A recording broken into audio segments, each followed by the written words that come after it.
Wika ko, karangalan ko. Isang mapagpalang araw sa ating lahat. Sa pagdiriwang ng buwan ng wika, ating pagnilayan ang temang Wika ko, karangalan ko. Sa ating wika nakaugat ang ating dignidad bilang mga Pilipino. Ito'y hindi lamang instrumento ng pakikipag-usap, kundi isang simbolo ng ating pagkakabansa. Kapag tayo ay nagsalita ng Filipino, ipinakita natin ang pagmamahal sa bayan.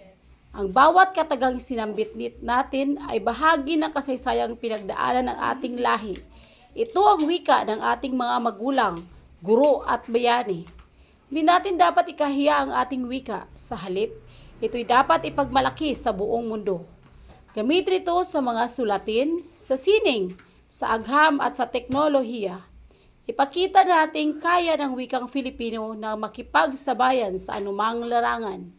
Maging tagapagtanggol tayo ng ating wika. Magsalita ng may pagmamalaki at may dangal. Tandaan, kung sino ang nagmamahal sa sariling wika, siya ang tunay na makabayan. Wika ko, karangalan ko. Isang mapagpalang araw sa ating lahat. Sa pagdiriwang ng buwan ng wika, ating pagnilayan ang temang Wika ko, karangalan ko. Sa ating wika nakaugat ang ating dignidad bilang mga Pilipino. Ito hindi lamang instrumento ng pakikipag-usap, kundi isang simbolo ng ating pagkakabansa. Kapag tayo ay nagsalita ng Filipino, ipinapakita natin ang pagmamahal sa bayan. Ang bawat katagang sinasambit natin ay bahagi ng kasaysayang pinagdaanan ng ating lahi. Ito ang wika ng ating mga magulang, guro at bayani. Hindi natin dapat ikahiya ang ating wika. Sa halip, ito'y dapat ipagmalaki sa buong mundo. Gamitin ito sa mga sulatin, sa sining, sa agham at sa teknolohiya.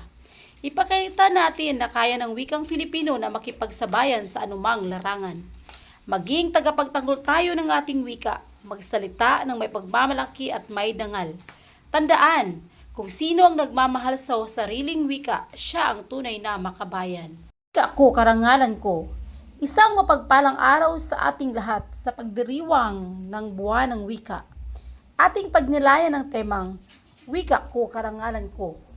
Sa ating wika nakaugat ang ating dignidad bilang mga Pilipino. Ito hindi lamang instrumento ng pakikipag-usap, kundi isang simbolo ng ating pagkakabansa. Kapag tayo ay nagsasalita ng Filipino, ipinapakita natin ang pagmamahal sa bayan.